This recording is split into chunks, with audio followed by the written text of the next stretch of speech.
2025 წლის პირველ კვარტალში საქართველოს ეკონომიკა 9.3%-ით გაიზარდა, რამაც ეკონომისტების ნაწილს კითხვები და ეჭვები გაუჩინა. გაუარესებულია მაკროეკონომიკური პარამეტრები, კლება გვაქვს ინვესტიციებში, არც საბიუჯეტო შემოსავლებში გვაქვს კარგი სურათი.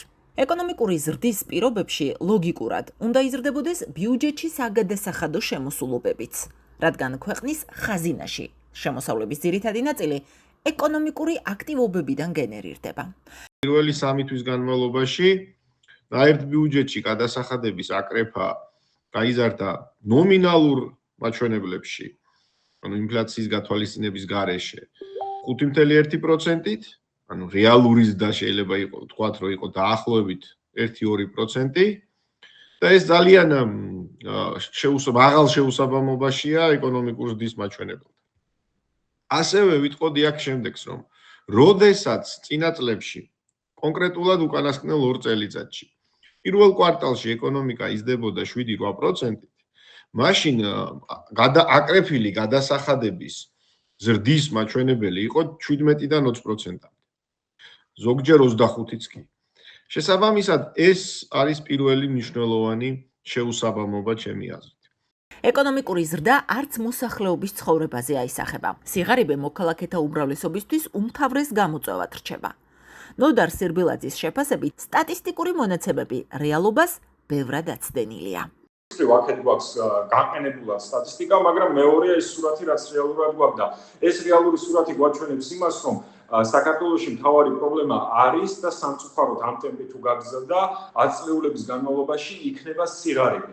და ამ სიღარიბის აღმოსავლეთ არანაირი ეკონომიკური პოლიტიკა არ გატარებულა. ეს რაც ახლა ხდება, რა ზრდებიც გვაქვს, ეს არის ეკონომიკური პოლიტიკისგან დამოუკიდებელ. რაც ინერციით, ან ხელოვნური ჩარევით, ან მაგალითად მიგრაციის ეფექტით, რაც იყო, რომ შემოვიდნენ მიგრანტები და ფული დახარჯეს, ანუ ეგზოგენური ფაქტორები უფრო არის კონტრიბუტორი ამ ეკონომიკურ ზრდაში, თორე მაღალი ეკონომიკური ზრდის პირობებში უნდა იზრდებოდეს დასაქმება. ციფრები კი წელს პირველ კვარტალში საპირისპიროს აჩვენებს. რაც შეეხება კაპიტალის შემოდინების მაჩვენებლებს, უმრავლეს შემთხვევაში აქაც უკუსლა გვაქვს.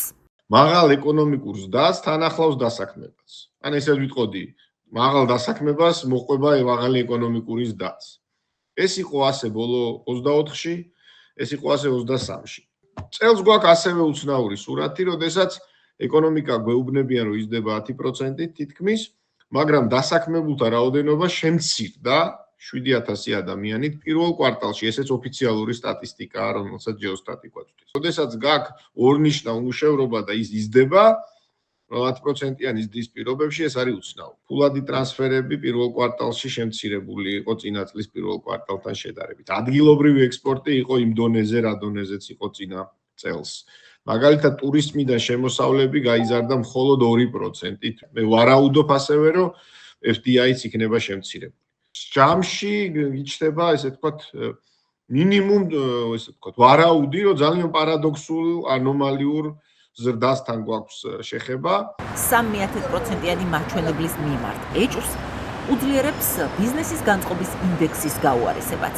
მისი აზრით, ეკონომიკური ზრდის ერთადერთი ახსნა შეიძლება იყოს ეგრეთ წოდებული ოფშორების კანონის გავლენა. ერთი რაც შეიძლება აქ ჩვენ ვეძიოთ, ეს არის თუნდაც ოფშორების შესახებ კანონით, როდესაც ბიზნეს აივანშვილმა ისარგებლა მიმდინარე წლის იანვარში, როდესაც აქ დააარსა კომპანიები და შესაბამისად კაპიტალი გადმოიტანა. აი, აღრიცხვის კუთხით მე სულად და სამწუხაროდ არ მაქვს ინფორმაცია და სამწუხაროა, რომ არის განმარტება არ გაკეთებულა. აღრიცხვის კუთხით ის უცხოური კაპიტალის შემოსვლა აღირიცხა თუ არა, როგორც ჩვენი ეკონომიკის და უკვე დაარსებული აქ საწარმოების ფუნქციონირებაში, შეფასების ფუნქციონირებაში და მეორეს მხრივ რა კონტრიბუცია ჰქონდა მას. ვერც გიორგი ხიშტოვანი გვაძლევს ზუსტ პასუხს, რის საფუძველზეა დადგენილი ქვეყნის ეკონომიკური ზრდის 9.3%-იანი მაჩვენებელი, თუმცა არ გამორიცხავს, რომ საწარმოთა ბრუნვები, რომელზე დაყრდნობით გაანგარიშდება ხოლმე ეკონომიკური ზრდა, შელამაზებულად არის დათვლილი.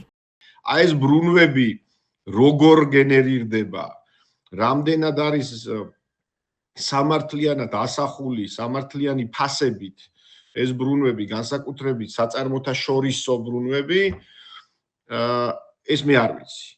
ხო, მაგრამ არ გამოურიცხავ აქ შესაძლებლობას იმისას, რომ ეს მონაცემები შელამაზდეს მაღალი ეკონომიკური ზრდის ჩვენების მიზნით, უფრო საჯარო თუ გახდება კალკულაციის მეთოდები, თვითონ ეს კალკულაციები, მაგალითად ეგეთა გადამხდელთა ბრუნვების, ეს ეჭვები უფრო მალე გაიქარწყლება.